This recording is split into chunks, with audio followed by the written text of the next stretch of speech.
Hello friends, welcome to my class. आज मैं आपके लेके आई हूँ ऑर्गेनिक केमिस्ट्री से क्लास 12th के कुछ इंपॉर्टेंट 2 स्टेप कन्वर्जन्स जो प्रीवियस ईयर सीबीएसई बोर्ड में पूछे गए क्वेश्चन हैं और काफ़ी ज़्यादा यूके बोर्ड में भी पूछे जाते हैं। तो आज इन्हीं को हम 1 बाय 1 डिस्कस करेंगे। तो इनमें से स्टार्ट करते हैं। फर्स्ट है ethanal to 2 hydroxy propanoic acid. तो एथेनल को हमने कन्वर्ट करना है 2 हाइड्रोक्सी प्रोपेनोइक एसिड में। तो इसके लिए हमने यहाँ पे एथेनल लिया हुआ है। तो एथेनल का फॉर्मूला होता है, एथ कहते हैं 2 कार्बन को, तो 1 2 कार्बन यहाँ पे होगा। अल है तो अल फंक्शनल ग्रुप होता है एल्डिहाइड CHO, तो ये एथेनल है। इसकी ट्रीटमेंट जब हम HCN से करवाते हैं तो ये कार्बोनिल ग्रुप है। आप सबको पता होना चाहिए कि एल्डिहाइड और कीटोन्स कार्बोनिल ग्रुप में आते हैं। तो HCN जो है कार्बोनिल के साथ इजिली एडिशन रिएक्शन देता है। तो यहाँ पे जो कार्बोनिल CO ग्रुप है, तो यहाँ से हम बॉन्ड को ब्रेक करेंगे। ऑक्सीजन मोर इलेक्ट्रोनिगेटिव है इन कंपेयर टू कार्बन, तो ये पॉजिटिव में ब्रेक होगा और ये निगेटिव में। और HCN को अगर हम ब्रेक करेंगे तो ये भी ब्रेक होगा H positive and CN negative में। तो यहाँ पे जो CN निगेटिव है ये जो है ये अटैक करेगा पॉजिटिव कार्बन के पास, और जो H प्लस है सिंपल वो जाएगा O निगेटिव के पास। तो इस तरीके से यहाँ पे कार्बोनिल ग्रुप में एडिशन रिएक्शन होगी HCN की और प्रोडक्ट फॉर्म होगा CH3CH। इसको हम एक साथ लिख लेंगे CH, और C के साथ क्या जुड़ चुका है, साइनाइड ग्रुप, तो इधर आ जाएगा CN और ऊपर आ जाएगा सिंगल बॉन्ड OH। तो ये साइनोहाइड्रिन है। तो साइनोहाइड्रिन जो यहाँ पे बनेगा ये एडिशन प्रोडक्ट बनेगा। देन हम इसका क्या करेंगे, हाइड्रोलाइसिस करेंगे। तो हाइड्रोलाइसिस हम करेंगे इसकी एसिडिक मीडियम में H प्लस। तो एसिडिक मीडियम में केवल यहाँ पे हम C triple bond N functional group की हाइड्रोलाइसिस करेंगे, जिसे मैं आपको समझा दूं।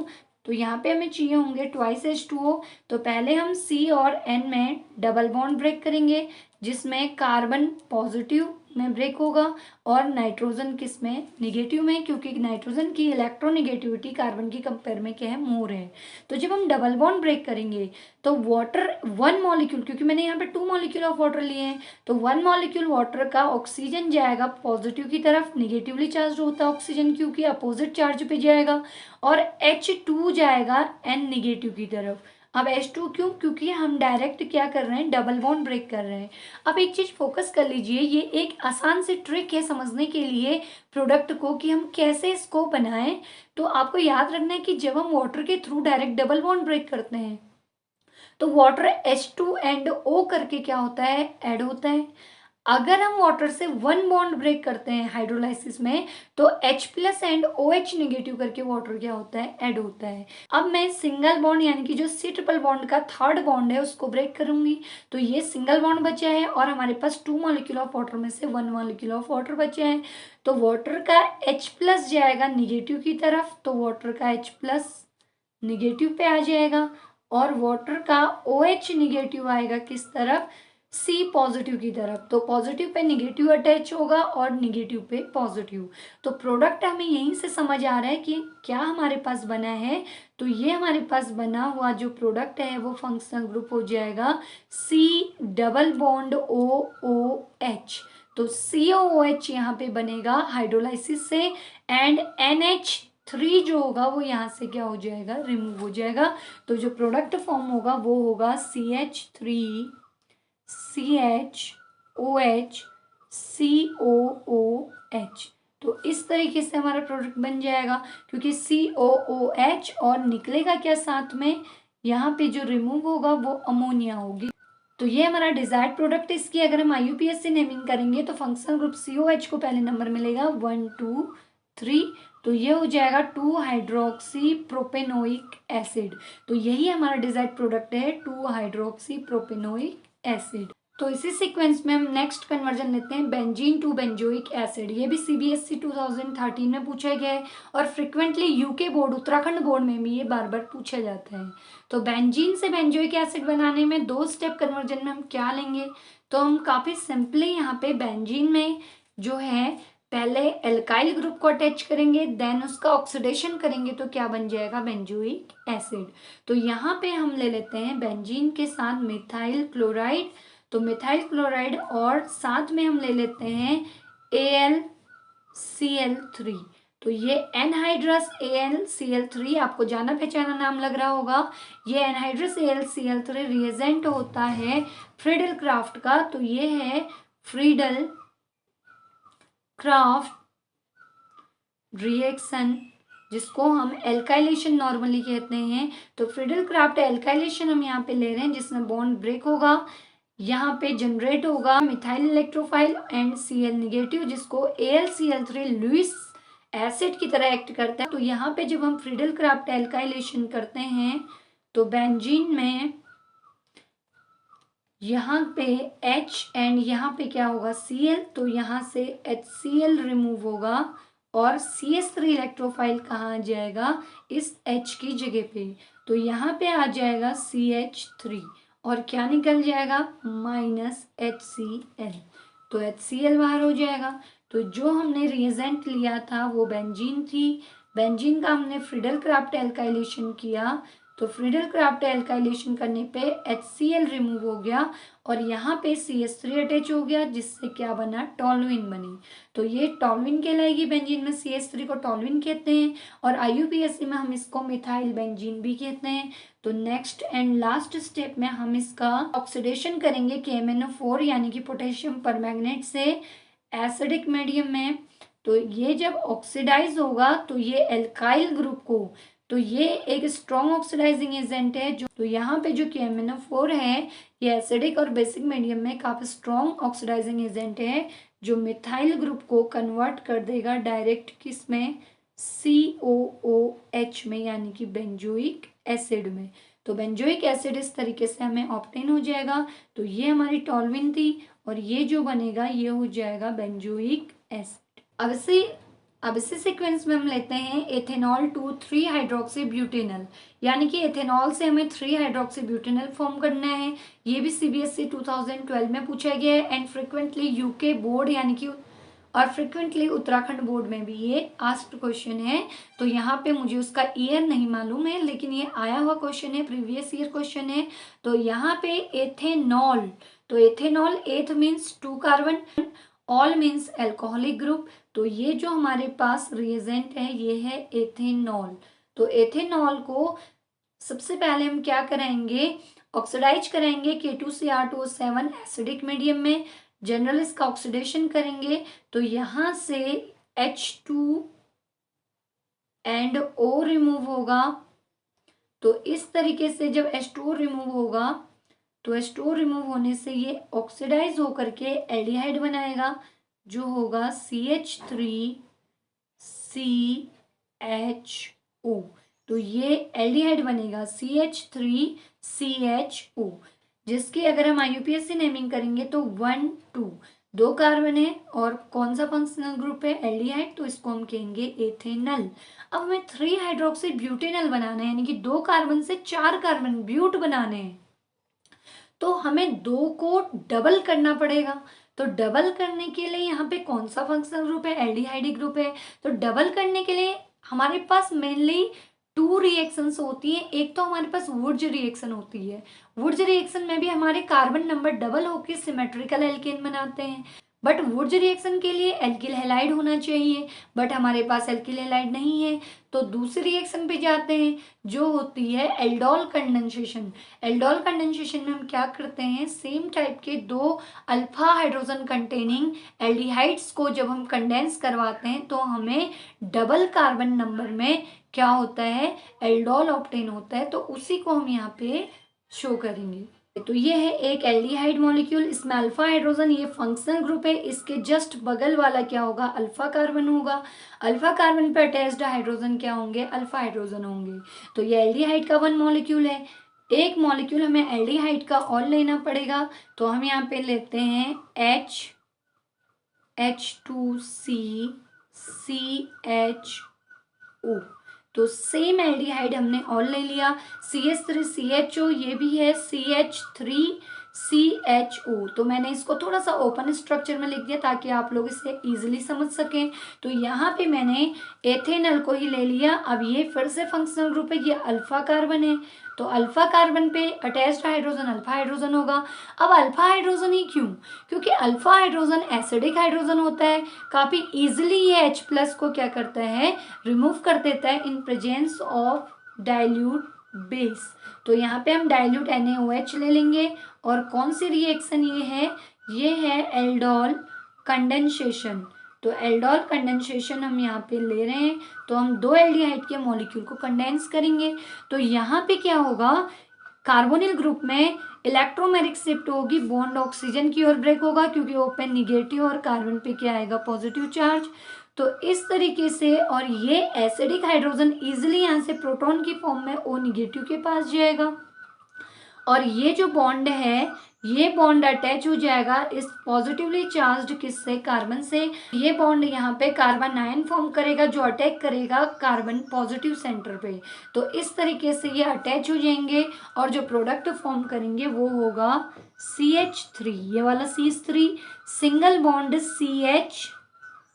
बॉन्ड CH, यहाँ पे डबल बॉन्ड ब्रेक हो चुका है तो सिंगल बॉन्ड O पे आ जाएगा H, तो सिंगल बॉन्ड OH हो जाएगा। अब ये बॉन्ड जो है वो यहाँ पे अटैच हो चुका है कार्बन सेंटर पे, तो यहाँ पे बॉन्ड से जुड़ जाएगा CH2 एंड CHO। तो इस तरीके से प्रोडक्ट हमें ऑब्टेन हुआ। इसी को हम जनरली एल्डोल कहते हैं। अब एल्डोल क्यों? क्योंकि इसमें एक एल्डिहाइडिक ग्रुप प्रेजेंट है CHO एंड एक अल्कोहलिक ग्रुप प्रेजेंट है OH। तो aldehyde and alcoholic all group दोनों एक साथ प्रेजेंट हैं, तो इसलिए इसको कहते हैं एल्डोल। तो एल्डिहाइड प्लस ऑल यानी कि एल्डोल। अगर हम इसको IUPAC से नेमिंग देते हैं तो फंक्शनल ग्रुप पहले एल्डिहाइड आता है, तो यहाँ से नंबरिंग होगी 1 2 3 4। अब अगर हम इसको IUPAC से नेमिंग देते हैं तो 3 पे यहाँ पे OH फंक्शनल ग्रुप है, तो इसको हम कहेंगे 3 हाइड्रोक्सी 1 2 3 4। 4 कार्बन पे एल्डिहाइड ग्रुप है तो 4 कार्बन को कहेंगे ब्यूटेनल, तो अल यहाँ पे फंक्शनल ग्रुप को कहेंगे, तो ये हो जाएगा 3 हाइड्रोक्सी ब्यूटेनल, जो कि हमारा डिजायर्ड प्रोडक्ट है 3 हाइड्रोक्सी ब्यूटेनल। तो इस तरीके से एल्डोल कंडेंसेशन के थ्रू हम इस कन्वर्जन को क्या करेंगे, कंप्लीट करेंगे। अब हम इसी सीक्वेंस में लेते हैं नेक्स्ट कन्वर्जन जो है फिनॉल टू एसिटोफिनोन। तो फिनॉल से हमें एसिटोफिनोन बनाना है। ये भी CBSE 2006 एंड 11 में पूछा गया क्वेश्चन है, प्रीवियस ईयर क्वेश्चन है। तो फिनॉल से एसिटोफिनोन कैसे बनेगा, इसके लिए काफी सिंपल स्टेप्स हम यहाँ पे यूज करेंगे। तो फिनॉल को हम सबसे पहले क्या करेंगे, बेंजीन में कन्वर्ट करेंगे, और बेंजीन में कन्वर्ट करने के बाद अगर हम फ्रीडल क्राफ्ट एसाइलेशन लगा दें तो फ्रीडल क्राफ्ट एसाइलेशन में एसिटोफिनोन हमें क्या होगा, ऑब्टेन होगा। तो फिनॉल बेंजीन में OH को कहते हैं, तो ये फिनॉल है। तो फिनॉल की रिएक्शन जब हम जिंक पाउडर के साथ करते हैं और इसको हीट कर देते हैं, तो जिंक पाउडर के साथ इसके रिएक्शन कराने पे यहाँ से ZnO रिमूव होगा। तो ZnO यहाँ से रिमूव होगा तो बचेगा क्या हमारे पास, रिमेनिंग क्या होगा, और ये क्या बन जाएगा, तो इस तरीके से ZnO निकलने के बाद यहाँ पे हाइड्रोजन बचेगा। तो फेनिल रिंग में अगर हाइड्रोजन रिमेनिंग हो तो वो किसका फॉर्मेशन करेगा, वापस बेंजीन रिंग, यहाँ पे वैलेंसी कंप्लीट हो जाएगी तो बेंजीन बनेगा। अब बेंजीन में हम यहाँ पे लगाएंगे फ्रीडल क्राफ्ट एसाइलेशन, तो उसके लिए हमें लेना पड़ेगा CH3COCl। तो एसिटिल क्लोराइड हम लेंगे किसकी प्रेजेंस में, एनहाइड्रस AlCl3।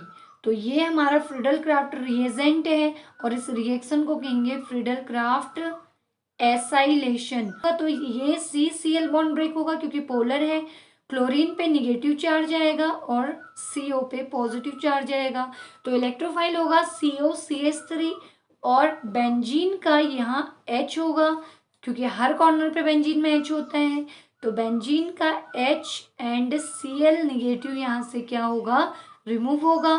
तो यहाँ पे इलेक्ट्रोफाइल क्या करेगा, अटैक करेगा। तो अटैक बॉन्ड जहाँ से ब्रेक होता है वहीं से अटैच भी होता है। तो हमारे पास जो प्रोडक्ट बनेगा वो फॉर्म होगा बेंजीन रिंग, इसमें COCH3। अब आपको यहाँ पे एक चीज फोकस करनी है कि बॉन्ड जहां से ब्रेक होता है वहीं से कनेक्ट भी होता है। तो Cl से बॉन्ड ब्रेक हुआ है तो C ही पहले बेंजीन में अटैच होगा। तो बेंजीन में पहले कोई भी CH3 ना जोड़े, तो पहले जुड़ेगा CO, देन जुड़ेगा CH3। तो COCH3 प्लस क्या रिमूव हो जाएगा, HCl। तो इस तरीके से रिमूव होगा HCl का। अब जो प्रोडक्ट फॉर्म हुआ इसमें 2 कार्बन हमारे पास है जिसको हम Ac2 कहेंगे। तो Ac2 बेंजीन रिंग में कीटोन फंक्शनल ग्रुप है, तो कीटोन को क्या कहते हैं, ओन। तो फेनिल रिंग में कीटोन ग्रुप है तो इसको क्या कहेंगे, फिनोन। तो क्या इसका नेम हो जाएगा, एसीटो 2 कार्बन के लिए, और फेनिल रिंग में कीटोन ग्रुप है तो फिनोन हम इसको कहेंगे। हमारा डिजायर्ड प्रोडक्ट है। तो ये था फिनोल से एसीटोफिनोन, काफी सिंपल स्टेप है। तो इसमें हम फिनोल को सबसे पहले जिंक पाउडर के साथ हीट करेंगे तो बेंजीन बनेगी। बेंजीन की फ्रीडल-क्राफ्ट एसाइलेशन करेंगे तो क्या बन जाएगा, एसीटोफिनोन। एंड क्या रिमूव होगा, HCl। अब इसी सीक्वेंस में हमारे पास लास्ट कन्वर्जन है, वो है फिनॉल टू एनिसॉल। तो फिनॉल से एनिसॉल बनाएंगे। तो फिनॉल टू एनिसॉल काफी इंपोर्टेंट कन्वर्जन है। तो यहाँ पे जो हमने रिएजेंट लिया है ये होगा फिनॉल। फिनॉल की जब हम NaOH से ट्रीटमेंट कराते हैं तो NaOH यहाँ पे बेस है। और फिनॉल कौन से नेचर का होता है, एसिडिक नेचर का। ये भी काफी एग्जाम में पूछा जाता है कि फिनॉल कौन सा नेचर को शो करता है। तो ये एसिडिक नेचर का होता है और हम इसकी बेस से ट्रीटमेंट करा रहे हैं। तो यहाँ पे फिनॉल का H एंड बेस का OH रिमूव होगा तो H2O रिमूव हो जाएगा। और जो प्रोडक्ट फॉर्म होगा वो होगा बेंजीन रिंग। इसमें ऑक्सीजन अभी भी बची हुई है, ऑक्सीजन के साथ सोडियम Na आ जाएगा। तो इसका नेम होगा सोडियम फिनॉक्साइड या सोडियम फिनेट आयन। तो ये सोडियम फिनॉक्साइड बना। अब हम फिनॉल को एनिसॉल में कन्वर्ट करेंगे तो हम यहाँ पे लेंगे एल्किल हैलाइड। सपोज मैंने यहाँ पे मिथाइल ब्रोमाइड ले लिया। कौन सी रिएक्शन ये होती है, ये होती है विलियमसन ईथर सिंथेसिस। तो हम यहाँ पे लेंगे विलियमसन ईथर सिंथेसिस हम यहाँ पे करेंगे। तो जिसमें हम क्या करते हैं, सोडियम फिनॉक्साइड या सोडियम एल्कोक्साइड लेते हैं। काफी इंपोर्टेंट नेम रिएक्शन है ईथर सिंथेसिस की। तो एनिसॉल हमारा ईथर होता है, एरोमेटिक ईथर। तो इसको फॉर्म करने के लिए हम विलियमसन ईथर सिंथेसिस लगाएंगे। तो सिंपली यहाँ से Na और Br निकलेगा बाहर, क्योंकि O निगेटिव में ब्रेक होगा, Na पॉजिटिव और CH3 पॉजिटिव और Br निगेटिव। तो plus minus NaBr bond form करेंगे तो NaBr यहाँ पे रिमूव हो जाएगा। प्लस जो प्रोडक्ट फॉर्म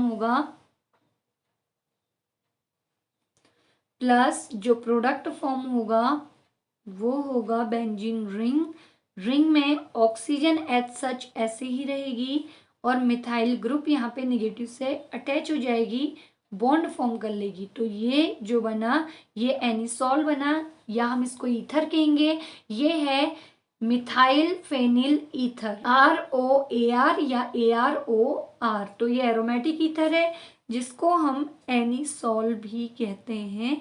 और IUPAC में हम इसको मिथॉक्सी बेंजीन कहते हैं। तो ये IUPAC अगर हम नॉमेनक्लेचर करेंगे तो मिथॉक्सी बेंजीन हो जाएगा और NaBr क्या हो जाएगा, रिमूव हो जाएगा। तो इस तरीके से फिनॉल से एनिसॉल बनेगा। तो आई होप आपको ये कन्वर्जन समझ में आ गए होंगे।